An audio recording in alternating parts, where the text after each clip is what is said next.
I stopped babysitting for my SIL due to poor health. She didn't understand and even accused me of stealing money and even sued me for defamation. For the past 2 years, I, Clara, 33 female, have been the primary babysitter for my sister-in-law, Kay, 37 female. Her children, Leo and Seth, were adorable, and despite Kay's entitled demeanor, I really enjoyed spending time with them. I recall when Leo was a toddler and Seth was a newborn. I would spend hours with them while Kay did whatever she wanted. I would play games with Leo, assist her with her arts and crafts, and even read books to Seth. It was a lot of fun, even though I didn't have my own children. I became really devoted to them. However, things began to alter a few months ago. I was diagnosed with a chronic disease, which affected me more than I anticipated. I had to dramatically change my lifestyle. I used to be full of energy, constantly doing something, whether it was running errands or assisting with family matters, but suddenly my body couldn't keep up with the speed. I was continuously exhausted, and even basic things felt like mountains I had to conquer. The doctor gave me severe ADVYC. I needed to reduce physical and mental stress. At first, I attempted to ignore it, hoping to get through, but it rapidly became evident that this was not something I could just dismiss. Some days I couldn't even get out of bed without feeling absolutely exhausted. So regrettably, I informed Kay that I would no longer be able to babysit regularly. I described everything, how my health had changed, and how I needed to prioritize self-care. I wasn't seeking compassion, but rather understanding, but instead of providing the assistance I expected, Kay snapped. I delay, recall her precise words. What do you even do all day? It stung. I felt as though I'd been slapped, but I tried to remain cool. I wasn't just lounging around all day. I was in constant pain and exhausted, which she couldn't understand. Yet here, she was making it appear that I was simply being lazy. It hurt. She went on to add that babysitting her kids wasn't even difficult and that I was selfish for not assisting. I attempted to explain again, but reasoning with Kay is like talking to a brick wall. She didn't listen no matter what I stated. She was and said I was exaggerating. I couldn't keep responding to her, so I decided to stop and hope she'd let it go, but she didn't. Every few days, she'd message me wondering when I'd start babysitting again or expressing her desperate need for assistance. I felt like I was being guilted into giving it. At first, I tried to be strong and stick to my decision. I was really concerned about my health and realized I needed to listen to my body, but after a few weeks, I began to have a creeping sensation of shame. I kept thinking of Leo and Seth. They were really sweet, and I felt like I was Leah-vying them. It made me doubt myself. Was I being selfish? Perhaps I was simply overreacting to my condition. Perhaps I could still help out a little, just not as much as before, but then I'd remember how my body felt after overdoing. That notion would bring me back to the facts of the situation. It wasn't only about me anymore. It was about my health, well-being, and my ability to care for myself over. I didn't want to end up in a worse situation because I felt guilty. In the end, Kay did not respond as I had expected. She never apologized or acknowledged how my health was hurting me. Instead, she sulked for several weeks. I didn't hear anything from her other than the occasional passive-aggressive remark. It was difficult to deal with, but I knew I needed to keep my distance for my own safety. A month later, my husband and I received an invitation to a family dinner at my in-laws' residence. I honestly had mixed thoughts about going. I hadn't seen Kay since our last furious argument, and the prospect of her approaching me again made my stomach turn. But it was family, and I didn't want to cause any problems, so I agreed to go. I hoped things would be cordial, and that Kay would have had the opportunity to reflect on her actions. Of course, that did not happen. I could feel the tension in the air from the moment we stepped through the door. Kay wasted no time, making me the center of attention in the worst way possible. She greeted us with her smug look, which made me feel like she was already planning something. As we sat down at the dinner table, everyone was conversing, catching up, generally having fun. It appeared to be a usual family dinner until Kay decided to speak up. So, Clara, she murmured, are you still too sick to help out with my kids? Or is it just an excuse because you're too lazy to get off the couch? The room went completely silent. I could feel my face burning as I struggled to remain calm. I'm not one to make a spectacle, but the comment hit me right in the gut. I had not informed my family members about my situation. My heart was beating, and I noticed everyone at the table shifting uneasily in their seat. I took a long breath and responded, attempting to keep my voice calm. I've already explained my condition to you, Kay. It's not an excuse. I'm just trying to take care of my health. She did not even flinch. Instead, she smiled and remarked, "Health, huh? Maybe babysitting would do you some good, get you off your pity train." She chuckled as if she had just told the best joke of the century, while the rest of the table exchanged uneasy glances. Then the rest of the family members began asking me what had happened, and I had to tell them everything. I was outraged, but I didn't want to exacerbate the situation, especially in front of my in-laws. I merely gazed at my plate and clenched my fists beneath the table. I knew I had to maintain my composure, but inside I was furious. I wanted to say so many things, like how she had no idea what I was going through and how her lack of empathy was truly mind-boggling, but I held my tongue. Fortunately, my husband was not HVYing any of this. He rushed in and defended me before I could say anything. "Okay, that's enough," he remarked, his voice stern yet calm. "You can't talk to Clara like that. She's been through a lot, and you need to respect her boundaries." Even with his help, it appeared that the harm had been done. Kay was not one to back down lightly, and it didn't take long before she began making passive-aggressive remarks. "I just don't get it," she told me with a straight face. "It's not like I'm asking you to do anything hard. Babysitting is just watching the kids for a few hours. I don't understand what the big deal is." Everyone else at the table simply stared at their food, hoping that the conversation would cease, but it did not. Kay continued to press. "Maybe if you actually helped out, you wouldn't be so tired all the time." At this moment, I was finished. I was about to snap, but I did not want to cause a scene, so I took a big breath, feigned a smile, and said, "Kay, I've already told you that I can't babysit on a regular basis right now. If you don't understand that, perhaps we should just leave it at that." She didn't say anything after that, just looked at me curiously. I attempted to dismiss those ideas and concentrate on the fact that I had stood up for myself, but it was difficult not to feel insignificant in the face of Kay's complete disregard for my sentiments. The rest of the evening was as miserable as you might expect. Kay maintained her distance, but the tension in the air was strong, and I felt unable to relax. Unfortunately, her resentment did not stop there. Oh no, it got much worse.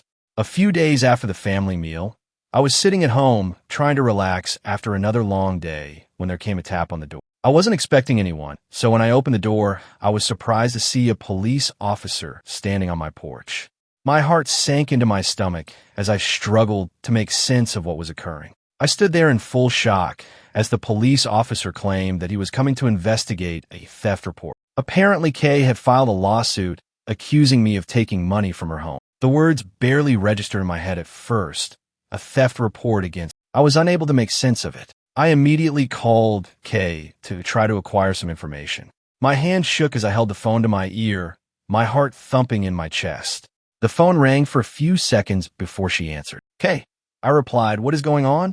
Why are the police at my door? Why would you accuse me of stealing from you?" She wasted no time flinging insults at me. "You think you can just ditch my kids and get away with it?" she said over the phone. "Maybe this will teach you not to mess with me. I'm not going to let you get away with it." I was shocked. This woman had truly gone to this length to make my life miserable. The claim was ridiculous, and I couldn't believe I was actually HVYing this conversation. But it wasn't about reason or logic. It was about vengeance. She appeared to be eager to go to any length to punish me for setting boundaries, asserting my rights.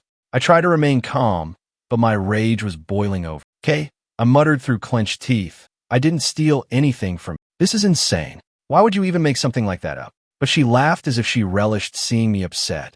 "I'm not talking to you about this anymore," she said abruptly, hanging up the phone. I stood there in shock, staring at my phone. How could somebody be so petty and malicious?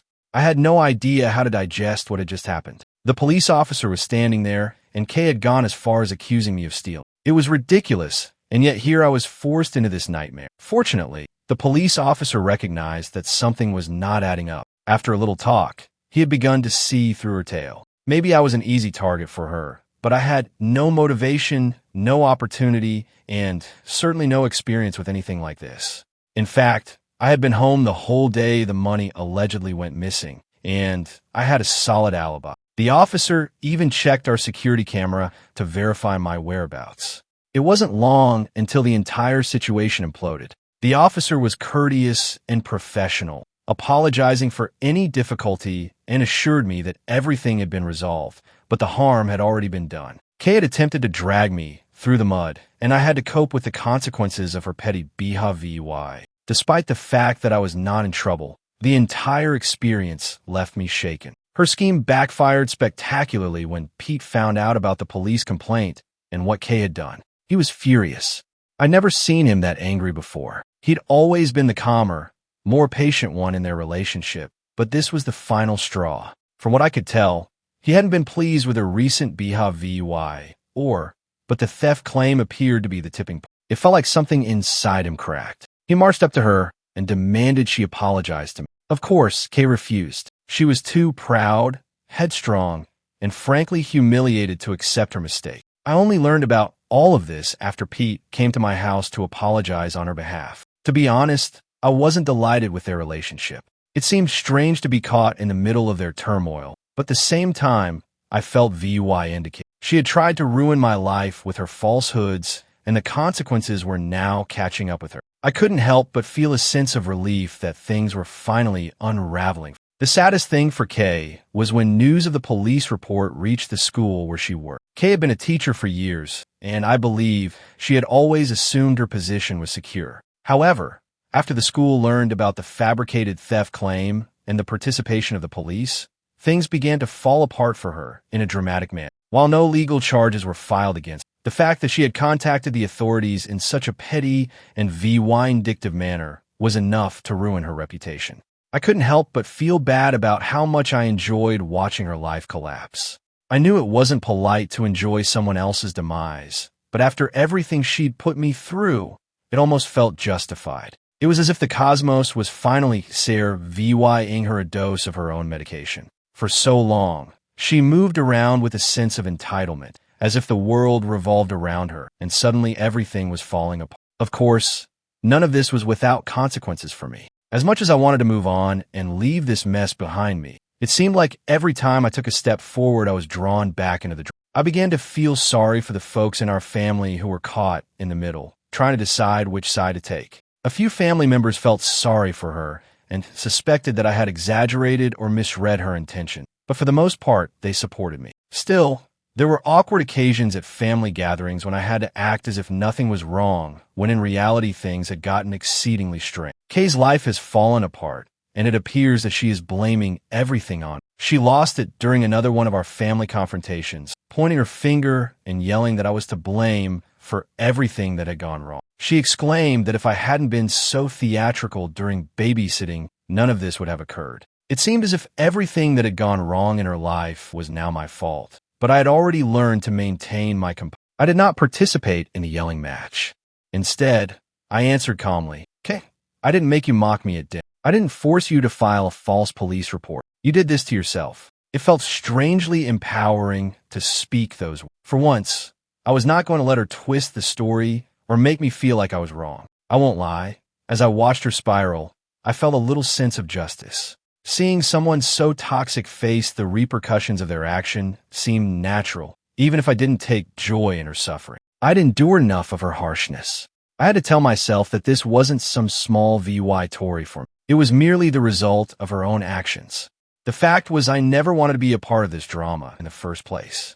I merely requested some space to concentrate on my health and well-being, but Kay interpreted that request as a personal attack. Everything that followed, her allegations, lies, and attempts to tarnish my reputation, was entirely her doing. I was not the one who escalated things, but I wasn't going to back down. Kay no longer talks to me, and honestly, I'm perfectly okay with that. If she cannot respect my boundaries, we cannot recover our relationship. I've realized that certain indie VY duels are simply not intended to be in your life, no matter how close you were before. I have moved on from the drama, and am finally at peace with it. The only thing I regret, if you can call it that, is the impact this entire situation has had on her children. Leo and Seth were completely innocent throughout all of this, and I've always loved them as if they were my own. I remain hoping that kids will grow up to be kinder and more understanding than I do not want children to inherit her bitterness and However, the situation does not end here. Kay now faces serious consequences for making a fraudulent police report. I honestly didn't expect her to be held accountable, but it appears she is being investigated for making a fraudulent allegation.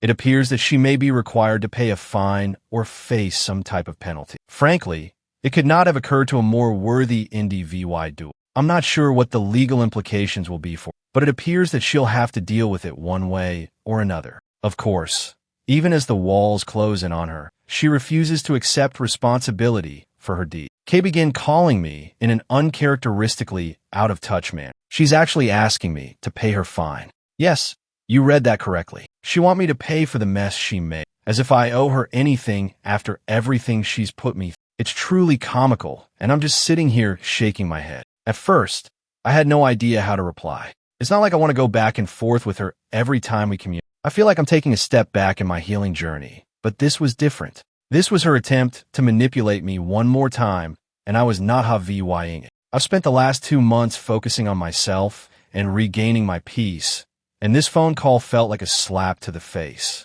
She had no right to ask for anything after how she treated me, but then she brought her children into it and attempted to make me feel bad. I don't know what to do now. Do you have any suggestions? Update 1 folks. I know some of you have asked about my condition, and I'd like to clarify that I don't feel comfortable posting too many specifics about it here. I hope you understand, but I will admit that it causes me to feel physically weary pretty quickly. I'm still getting used to it, and it's been a challenge. I'm learning to pace myself, but it's not always simple to explain, especially given other people's expectations. A couple of you also wondered how I ended up babysitting for Kay, so I thought I'd tell you a little bit about it to provide some perspective. Several years ago, I lost my job. To be honest, I had a difficult time. I've been working in a tough capacity that frequently left me feeling burned out. After losing that job, I was at a crossroads, wondering what to do next.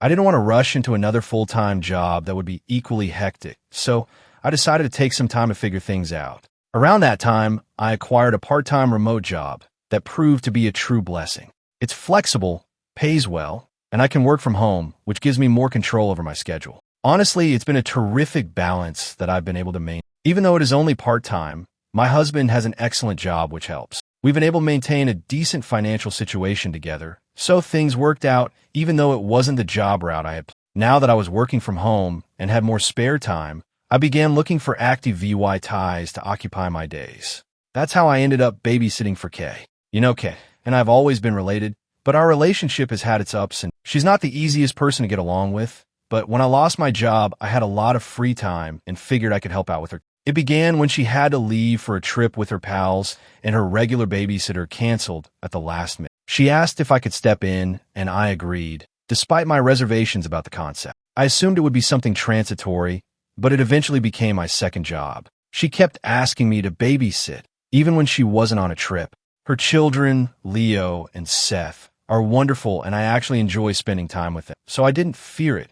But this is when things began to become difficult. What began as a courtesy quickly became something that seemed like an obligation. Kate grew to rely on me more and more, and before long, I was babysitting on a regular basis. I didn't mind at first, but after a while it felt like I was doing it for her convenience rather than out of a real desire to assist. It wasn't long before I was juggling a part-time job with babysitting, which was okay when I was feeling well. However, when my situation began to worsen, I felt stretched too thin. Looking back, I can't help but wonder whether I should have established boundaries. I guess I wanted to be the kind, helpful family member who could do everything. However, in the end, it left me exhausted. It's acceptable to say no, even if someone else is vying for your time, attention. It is okay to prioritize your own needs. Update 2. Hello, folks.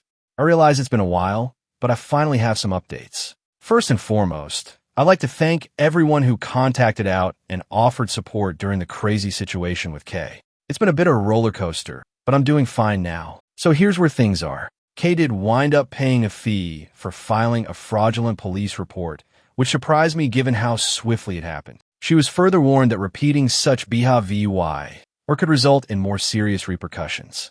To be honest, I'm glad she had to face some consequences for the disaster she created. It seemed like justice. However, I am not exactly celebrating. I believe Kay would prefer to pretend nothing happened and go on. But that isn't how this works, right?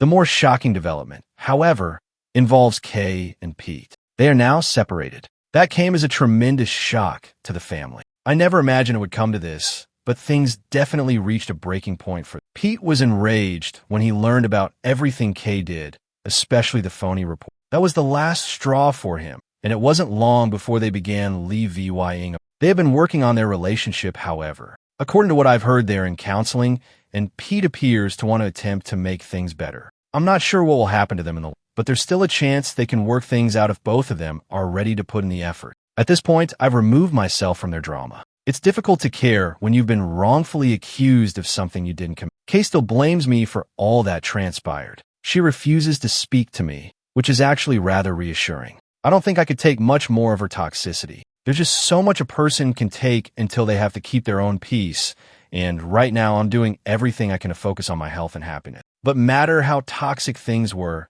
I felt horrible for her. I understand her actions were the result of her personal problems, but that doesn't excuse what she did to me. I learned the hard way that just because someone is kin does not imply they have your best interests in mind. Even if you strive to help them, some people will manipulate and take advantage of you, and at some point you must draw a line. The fact that I can no longer see Leo and Seth has made things a little more difficult. I miss those children. They were an important part of my life for a long time, and despite the difficulties with Kay, I actually enjoyed spending time with them. They're both brilliant and sweet children. It's weird not to be a part of their life anymore. I know they miss me, but I'm not sure if I'll see them again. Kay has made it clear that she wants nothing to do with me, and I do not want to overstep my boundary. Update 3. Hello, everyone. I know it's been almost a month since my last update, but I finally have some new content for you. A lot has happened, and I feel like I've been on a roller coaster. Thank you to everyone who has reached out to me. Your warm words and support mean everything. So let us start with Kay and Pete. Believe it or not, they're back together now. Yeah, I was startled too.